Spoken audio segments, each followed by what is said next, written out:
Mona darling, सारा शहर मुझे लायन के नाम से जानता है। What's your problems? I lost my glasses. Smart boy. Hair very interesting. Lily dot be silly. मुना लोट लो सोना जैसे उनके वाक्य प्रसिद्ध हैं। सारा शहर मुझे लायन के नाम से जानता है और इस शहर में मेरी वही हैसियत है जो जंगल में शेर की होती है।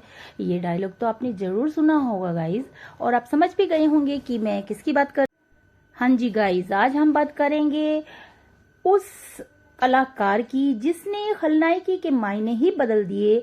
बात हो रही है अपने जमाने के जाने माने अभिनेता अजीत खान की। अजीत ने हिंदी फिल्मों को एक कूल और कैजुअल विलेन दिया। अजीत ने एक ऐसे खलनायक को जन्म दिया जो तमीज तहजीब वाला, पढ़ा लिखा, सूट बूट वाला एक तगड़ा मास्टरमाइंड विलेन हुआ करता था। अजीत हिंदी फिल्मों के एक शानदार अभिनेता थे। अपने स्टेज के नाम अजीत से मशहूर हो गए थे। भारतीय सिनेमा में वह अपने खलनायक किरदारों में अपनी विशिष्ट अदाकारी और संवाद अदायगी के लिए प्रख्यात थे। अजीत बॉलीवुड में एक अलग मुकाम हासिल करने के लिए कड़े संघर्ष के दौर से भी गुजरे थे। गाइज, आज जान लेते हैं उनके कुछ व्यक्तिगत जिद्दमंद के बारे में। गाइज, 27 जनवरी 1922 को हैदराबाद रियासत के गोलकुंडा जिले में जन्मे हामिद अली खान उर्फ अजीत को बचपन से ही अभिनय का शौक था। उनके पिता बशीर अली खान हैदराबाद में निजाम की सेना में काम करते थे। उनके एक छोटे भाई वाहिद अली खान एवं 2 बहनें थी। अजीत ने अपनी आरंभिक शिक्षा आंध्र प्रदेश के वारंगल जिले के गवर्नमेंट जूनियर कॉलेज में की है। हनामकोंडा से पूरी की थी। अजीत ने 40 के दशक में नायक बनने के ख्वाब को लेकर अपनी पुस्तकों को बेचकर घर से भागकर मायानगरी बंबई में रुक किया था और उन्होंने नालों में इस्तेमाल होने वाले सीमेंट पाइपों में रहकर और गुंडों से लड़ते भिड़ते हुए मुफलसी के दौर से गुजरने के बाद अनेक फिल्मों में छोटे मोटे रोल अदा करने के बाद हीरो के रूप में फिल्मी जीवन की शुरुआत वर्ष 1946 में प्रदर्शित फिल्म शाहे मिस्र से की थी।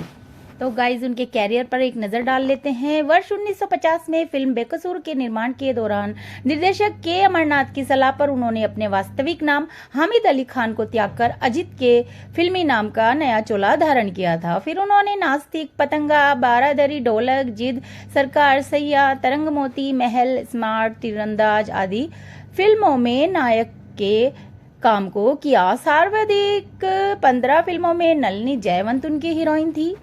शकीला के साथ भी उनकी कामयाब फिल्में रही हैं। अजीत ने उस दौर की सभी मशहूर अभिनेत्रियों जैसे कि मधुबाला, मीना कुमारी, माला सिन्हा, सुरैया, निम्मी, मुमताज के साथ हीरो के रूप में बहुत सारी फिल्मों में काम किया था। वर्ष 1957 में अजीत BR चोपड़ा की फिल्म नया दौर में गांव के युवक की ग्रे शेड भूमिका में दिखाई दी। हालांकि यह फिल्म मशहूर अभिनेता दिलीप कुमार पर आधारित थी, फिर भी अजीत ने अपने दक्ष अभिनय से दर्शकों को अपनी तरफ खूब खींचा था। नया दौर की सफलता के बाद अजीत ने यह निश्चय किया कि वह बड़े बैनर की फिल्मों में ही अपने अभिनय का जलवा दिखाएंगे। वर्ष 1960 में के आसिफ की कालजयी फिल्म मुगले आजम में एक बार फिर से उनके सामने हिंदी फिल्म जगत के अभिनय सम्राट दिलीप कुमार ही थे, पर अजीत ने यहाँ भी सेनापति दुर्जन सिंह की छोटी सी भूमिका की थी, पर उसके जरिए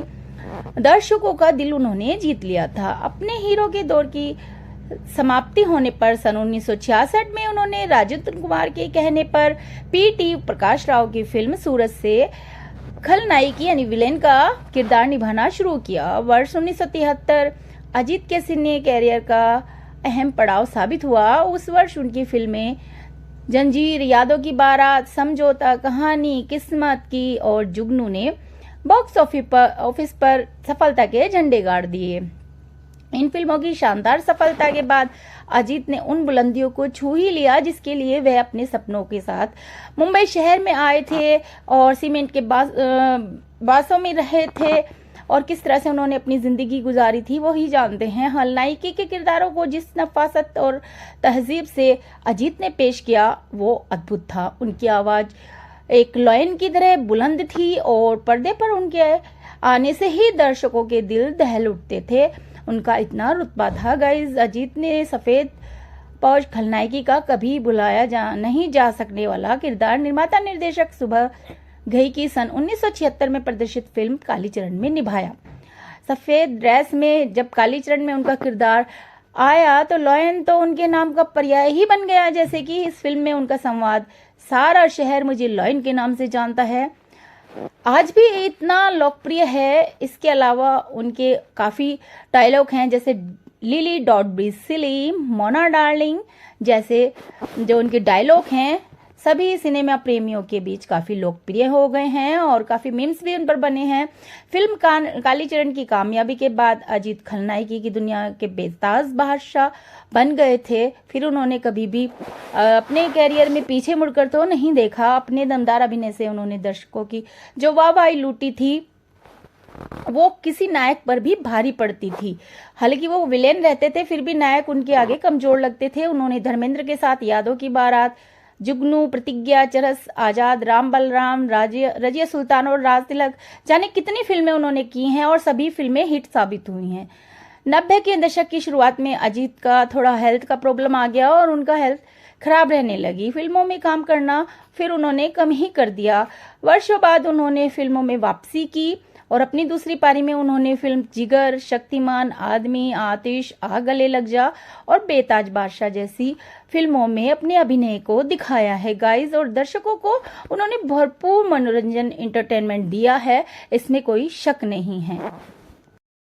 एक किस्सा आपसे शेयर करते हैं गाइज। बात उन दिनों की है जब वो पाइप्स में रहते थे सीमेंट के और मुंबई नए नए आए थे। तो वहां कुछ बदमाश उन पाइप्स में रह रहे लोगों से हफ्ता वसूलने आते थे। जो लोग उन्हें पैसा दे देते तो वहां वह रह सकता था, नहीं देते तो वहां कोई नहीं रह सकता था। मारकर उसे भगा देते थे। एक दिन एक बदमाश उनसे हफ्ता मांगने आया। उन्होंने इनकार किया तो वो दूसरे गुंडों को बुला लाया। जैसे ही वो लोग उन्हें मारने चले अजीत ने एक एक को पकड़कर धुन दिया। बस फिर क्या था, वो गुंडे वहां से 9-2-11 हो गए। इसके बाद वहां रह रहे लोगों ने उनका रुतबा बढ़ गया और उनके खाने पीने का इंतजाम वो लोग करने लगे। खैर इसके बाद अजीत खान को फिल्मों में काम मिल गया और वहां से पहले किराए के घर और फिर अपने घर में रहने लगे। फिल्मों में काम करने के लिए ही उन्होंने अपना नाम हामिद से बदलकर अजीत रखा था। अपने कैरियर में उन्होंने लगभग 200 फिल्मों में काम किया है और उनकी डायलॉग डिलीवरी के स्टाइल की लोग आज भी मिमिक्री करते हैं गाइज।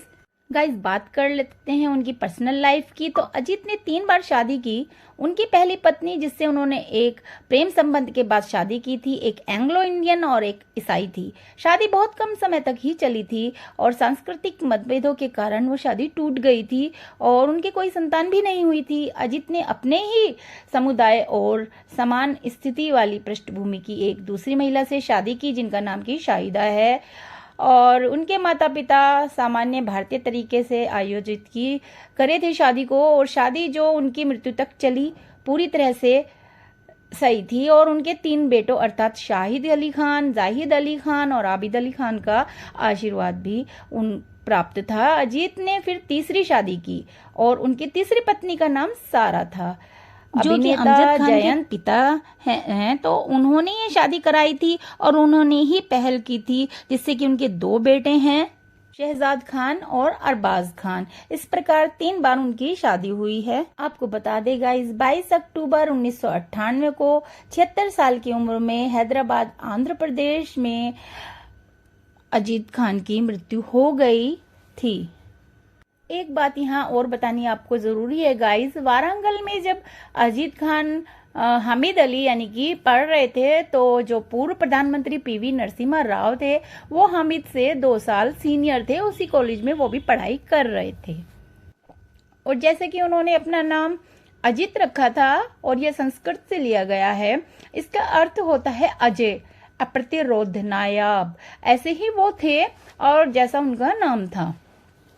अजीत के जीवन में जो भी समस्याएं आई उन्होंने उसका खुलकर सामना किया और कभी भी किसी भी प्रोजेक्ट को उन्होंने एक्सेप्ट किया काम करने के लिए और संघर्ष करते रहे और खुद को आर्थिक रूप से स्ट्रॉन्ग करने के लिए उन्होंने कई फिल्मों में और काम भी किया गाइस। और अंत में वे एक प्रमुख भूमिका निभाने में कामयाब रहे, जैसे कि आपको बता दिया है गाइस। और उसके बाद फिर उन्होंने पीछे मुड़कर कभी देखा नहीं है। और उनकी फिल्में नया दौर, मुगले आजम जो हैं वो हिट हैं और कभी भुलाई नहीं जा सकती। आपको बताएं गाइज कि कॉलेज की किताबें बेचकर वो घर से मुंबई भागकर आए थे, और वहां आने के बाद भी ऐसा नहीं था कि उन्हें एकदम से फिल्में मिल गई। वो सीमेंट के पाइपों में रहे, वहां पर गुंडों से सामना किया, और 1940 के दशक में उनका किस्मत का खेल शुरू हुआ। और किस्मत ने उन्हें शुरू में साथ नहीं दिया, लेकिन 1946 में गीता बोस के साथ अभिनय करने वाली फिल्म शाही मिश्रा से उन्होंने शुरुआत की थी। और सिकंदर, हातिम ताई, आप बीती, सोने की चिड़िया, ढोलक जैसी फिल्मों में भी उन्होंने काम किया। और इस प्रकार कभी भी उन्होंने हार नहीं मानी, हमेशा संघर्ष करते रहे। अब बात कर लेते हैं उनके प्रसिद्धि के बारे में। तो उन्होंने खलनायकों को जीवंत करने के लिए आज भी हम याद करते हैं, हमेशा करते रहेंगे। उनके टाइम के अमरीश पुरी, अमजद खान, प्राण और प्रेम चोपड़ा जैसे दिग्गज अभिनेता शामिल हैं, किंतु उनका नाम अपनी कॉमेडी की वजह से और अपनी द्वारा बनाई गई पंक्तियों की वजह से, असंख्य चुटकुलों की वजह से उन्हें याद किया जाता है और उनकी मिमिक्री की जाती है आज भी। और वो अक्सर खलनायक के रूप में तस्करी करते नजर आते थे। और यह भी नोट किया गया है कि उनके गिरोह के अधिकांश सदस्यों के नाम रॉबर्ट, माइकल और पीटर जैसे होते थे। उन्होंने रॉबर्ट का उच्चारण रैबर्ट के रूप में किया। इसका उपयोग पैरोडी में हास्य प्रयोजनों के लिए आज भी किया जाता है। और उनका पसंदीदा डायलॉग, जैसे बता दें, वेरी स्मार्ट उनका पसंदीदा डायलॉग था। और ये बात भी आपसे शेयर कर दी है गाइस कि खलनायिका के रूप में जो उनको मुकाम मिला है, उसकी पहली सीढ़ी पर राजेंद्र कुमार ने अपनी महत्वपूर्ण भूमिका अदा की थी। उन्हीं के कहने पर उन्होंने खलनायकी के रोल अदा करने शुरू किए थे और विलेन का काम किया था गाइस। तो गाइज हम कह सकते हैं कि अरिजीत खान ने रियल लाइफ में भी किसी रियल लाइफ से कम काम नहीं किया। उन्होंने अपनी जिंदगी में काफी संघर्ष किया। हम ये कह सकते हैं कि काफी उतार चढ़ाव उनकी जिंदगी रही है, और उन्होंने गरीबी भी देखी है और अमीरी भी देखी है। तो गाइज हम यह भी कह सकते हैं कि वो एक ऐसे विलन थे जिनके सामने हीरो नहीं टिक पाते थे। ये हमेशा देखा गया है कि फिल्मों में हीरो विलेन को नैतिकता का पाठ पढ़ाते हैं, किंतु अजीत के मामले में ये सब उल्टा था। कहा जाता है कि कभी वह हीरो से कहते, आशीर्वाद तो बड़े देते हैं, हम तो सिर्फ राय देते हैं। वह हीरो से ये भी कहा करते थे, उम्र से बढ़कर बातें नहीं करते। इसमें तो कोई शक नहीं कि अजीत के डायलॉग्स के आगे सभी फेल थे, और आज लोग उन्हें उनकी डायलॉग्स की वजह से ही याद करते हैं। अजीत खान की वाइफ की जब डेथ हो गई बीमारी के चलते, तो उनकी तीसरी शादी लव मैरिज थी गाइस। ऐसा था कि महबूब स्टूडियो के सामने ही सारा के पिताजी का बंगला था, और जब महबूब स्टूडियो में फोन डेड हो जाया करता था तो कलाकार सारा के बंगले में आकर फोन किया करते थे। उनमें से अजीत भी एक थे। हालांकि सारा 17-16 साल अजीत से छोटी थी, फिर भी उनसे उन्होंने शादी की और अपने प्यार को अंजाम दिया गाइस। और यहाँ तक पहुंचाया अमजद खान के पिता जयंत ने। तो गाइज इस प्रकार पहली बीवी से 3 और दूसरी बीवी से 2, यानी कि वो 5 बच्चों के बेटे शहजाद बताते भी हैं कि वो बहुत बिजी थे और फिर भी अपने फैमिली के साथ क्वालिटी टाइम बिताया करते थे और 5 स्टार होटल्स में खाना खाने के लिए जाया करते थे। और फिल्मों की बात करें तो अगर किसी निर्माता के पास इतने पैसे नहीं हुआ करते थे तो वो फ्री में भी काम कर देते थे गाइज, और थोड़े पैसों में भी कर देते थे, और ये कभी भी नहीं कहते थे कि बाद में दे देना। उनका हमेशा से ये रहा कि कैश वो हमेशा अपने पास रखते थे कि कभी भी ज़रूरत पड़ सकती है तो ज़रूरतमंद को दे दें। तो इस प्रकार आज हमने अरिजीत खान के बारे में आपसे बातें शेयर की, उनके रियल नाम के बारे में, उनके बच्चों के बारे में, परिवार के बारे में, फिल्मी कैरियर के बारे में। तो आपको ये वीडियो कैसा लगा? और अच्छा लगा तो अगर वीडियो अच्छा लगा है तो लाइक शेयर करिए, और आप चैनल पर नए हैं तो चैनल को सब्सक्राइब कर दीजिए। धन्यवाद।